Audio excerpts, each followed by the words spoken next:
Hello everybody and welcome to another Test Your Chess video.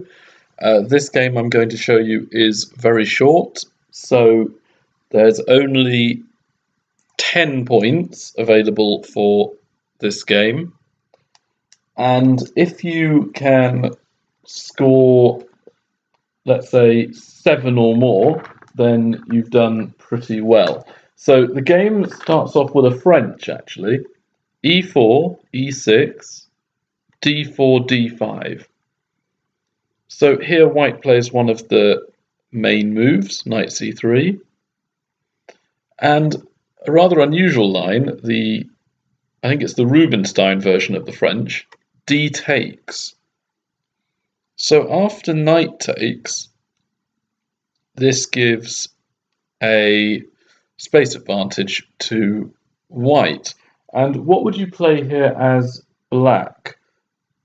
Okay, there's three options. There's bishop b4 check, there's bishop e7, or there's knight f6. What would you play?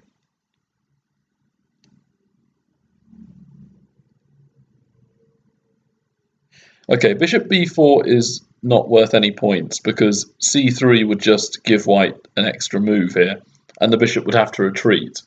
So bishop e7 and knight f6 are both worth a point, but instead of those moves, the person playing black here actually went bishop d6, which I wouldn't play. It just allows white to take the bishop, and the two bishops can be a very strong endgame advantage, especially in an open position, which white could quite easily create here by pushing d5 and swapping off pawns. But instead, white played bishop d3, and now knight e7, which I don't like at all. I think it's a bit of a weak move, to be honest. I think what's better is knight f6, or even knight to d7 and then knight g to f6. So you're at least challenging white's space advantage and central control. But here, white took the opportunity to develop a new piece to a very aggressive square. What do you think white played? There is c4, there is knight takes d6, check, or there's bishop g5.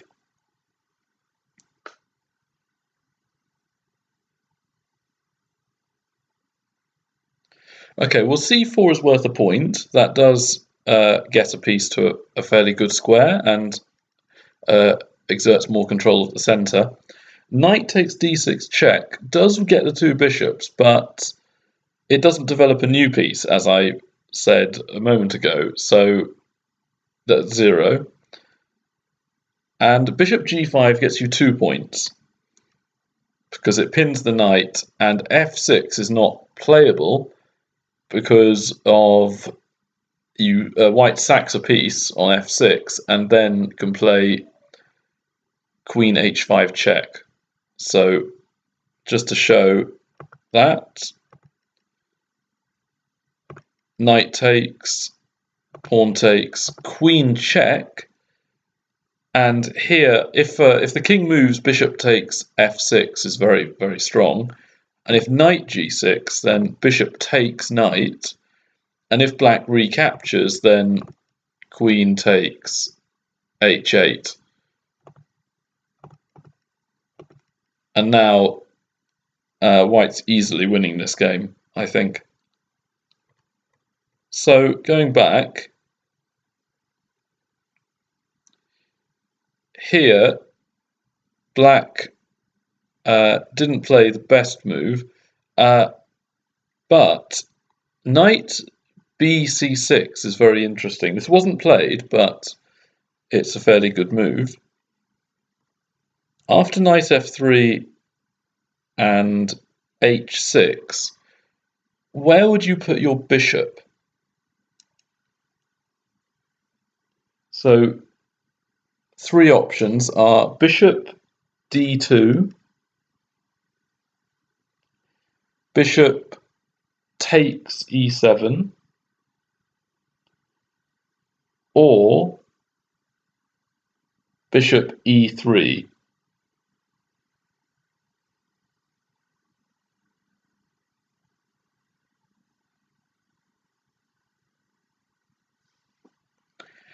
Okay, well, bishop d2 is definitely the strongest move. That's worth 2 points.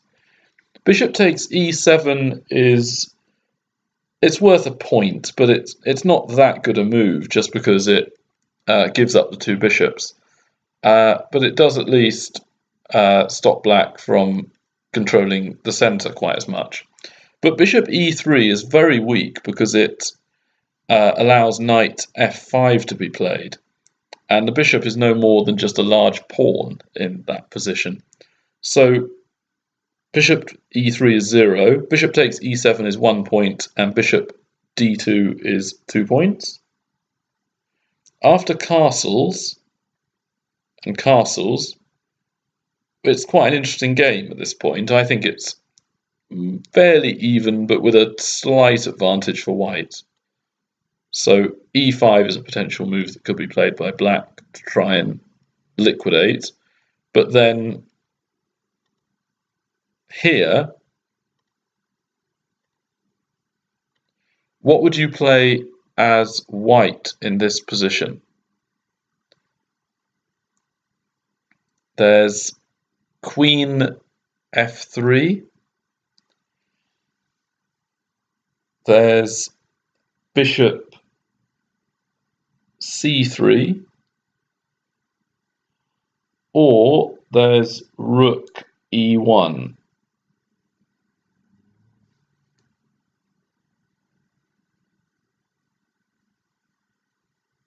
Well, queen f3 is not worth any points because queen takes b2 would win a pawn.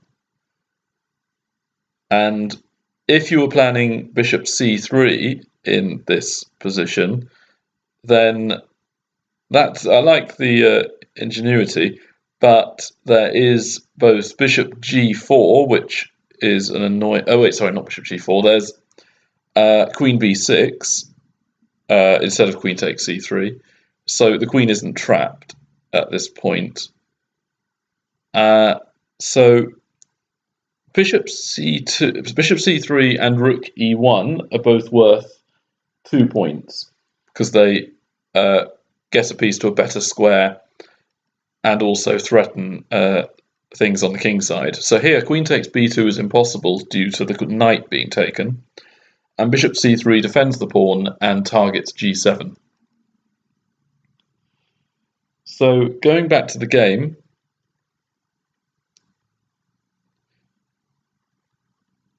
instead, black actually castled here. And now, what would you play as white?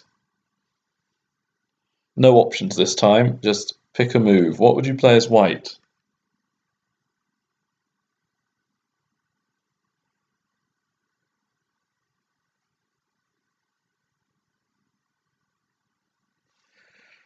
Okay, all other moves are 0. This is worth 2 points. Knight f6 check. It's very, very strong. And if king h8, white clearly has an advantage by taking on h7. So in the game, pawn takes. And then bishop takes f6. And here, for the last point, what would you play as black in this position? It's not pleasant, but there is a way for black to escape with only a small disadvantage.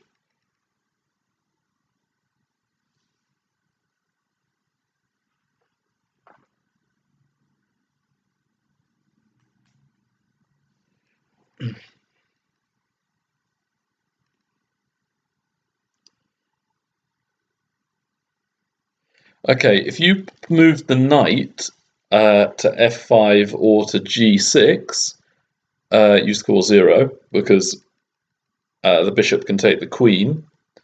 If you moved a piece on the back rank, such as the queen moving, or the knight on b8, or the bishop on c8 moving, you lose a point, but you gain a point if you played bishop b4 check. After c3, queen d5 takes, and knight g6. And here, okay, white is winning by a pawn and has a slightly better position, but there is still a chance for black to get back in this game. Instead, though, I'll just show you the ending. Queen d7 was played, and white won instantly with bishop takes h7 check. King takes, queen takes h5, and then checkmate. So I hope you enjoyed the game, hope you got something from this. Comment, like, subscribe, and I'll see you in the next video. Bye!